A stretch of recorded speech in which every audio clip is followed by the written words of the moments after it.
দর্শক, এই মুহূর্তে কিন্তু কোনো ট্রাফিক পুলিশ না থাকার কারণে আন্দোলনরত শিক্ষার্থী তারা কিন্তু এই ট্রাফিক পুলিশের ভূমিকায় দায়িত্ব পালন করছেন। আমরা যেমনটি আপনাদের দেখাচ্ছিলাম যে মিরপুর 10 গোল চত্বর এলাকায় কিন্তু অসংখ্য আন্দোলনকারীরা কিন্তু এই মুহূর্তে ট্রাফিক পুলিশের যে ভূমিকাটি সেটি কিন্তু আপনাদেরকে দেখানোর চেষ্টা করছি।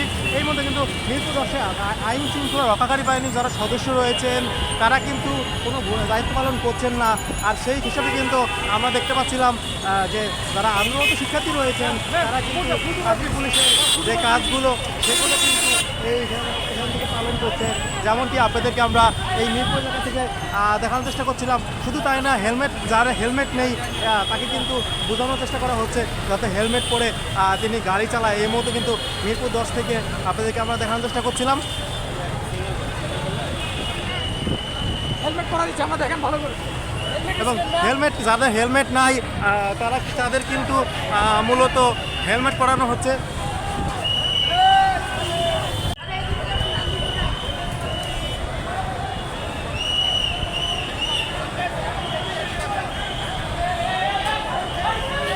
ট্রাফিক পুলিশের যে ভূমিকাটি তারা কিন্তু এবার নতুন করে একটা ইতিহাস তৈরি করছে যে ট্রাফিক পুলিশের যে ভূমিকাটি সেটি আপনাদের কিন্তু আমরা দেখানোর চেষ্টা করছিলাম।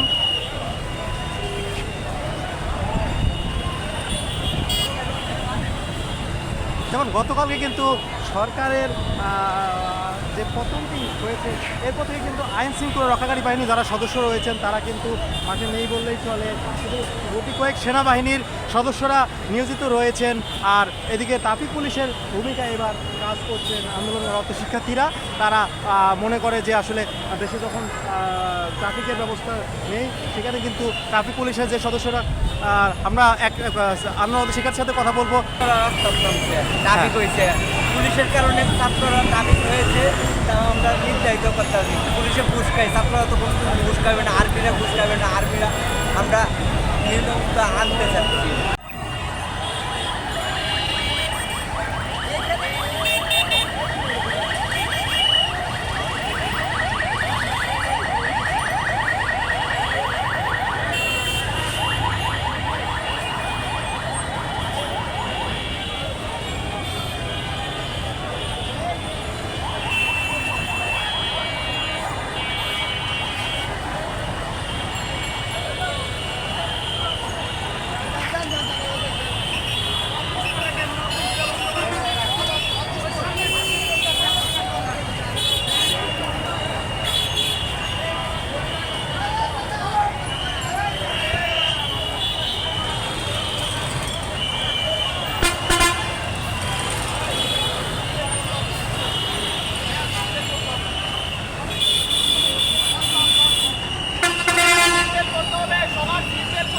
অনেক শিক্ষার্থী কিন্তু এই মিরপুর 10 গোল চত্বর এলাকায় আসলে কাজ করে যাচ্ছে।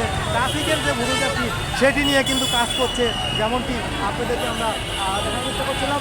এবং এক একটা রাস্তা তারা বলছে যে পুলিশ কিন্তু এখনও ঘুষ খায় এবং যাতে ঘুষ না খেতে পারে সেজন্য কিন্তু তাদের এই ধরনের উদ্যোগ নেওয়া হয়েছে। শুধু মিরপুর না, সকল এলাকায় কিন্তু আজকে ট্রাফিকের দায়িত্ব পালন করছেন এই আন্দোলনরত শিক্ষার্থীরা। এবং যতদিন পর্যন্ত আসলে আইন শৃঙ্খলা রক্ষাকারী বাহিনীর সদস্যরা এখানে না আসবে ততদিন পর্যন্ত তারা এই ধরনের কাজগুলো করে যাবে। এমনটি আমরা কিন্তু অনেকের সাথে শুনতে পেয়েছি যে অনেকে কিন্তু এই ধরনের কথা বলছে যে যতদিন আন্দোলনরত শিক্ষার্থীরা যতদিন আসলে পুলিশ দায়িত্ব না নেবে বা এখানে আইন শৃঙ্খলা বাহিনী না আসবে ততদিন পর্যন্ত কিন্তু মূলত এই বিভিন্ন এলাকাতে ট্রাফিকের যে ভূমিকাটি সেটি পালন করবে।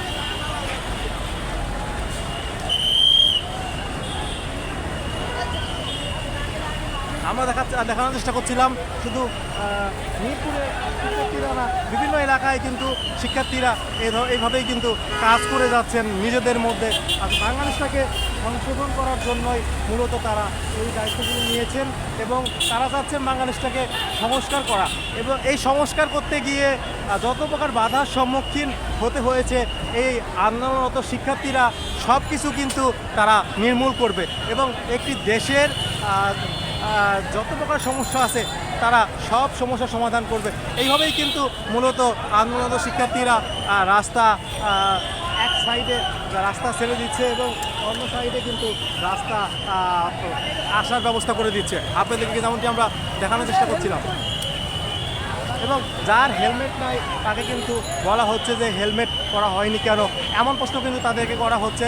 এবং এবং আমরা কিন্তু আপনাদেরকে দেখানোর চেষ্টা করছিলাম মিরপুরে এখন অসংখ্য শিক্ষার্থী রয়েছেন।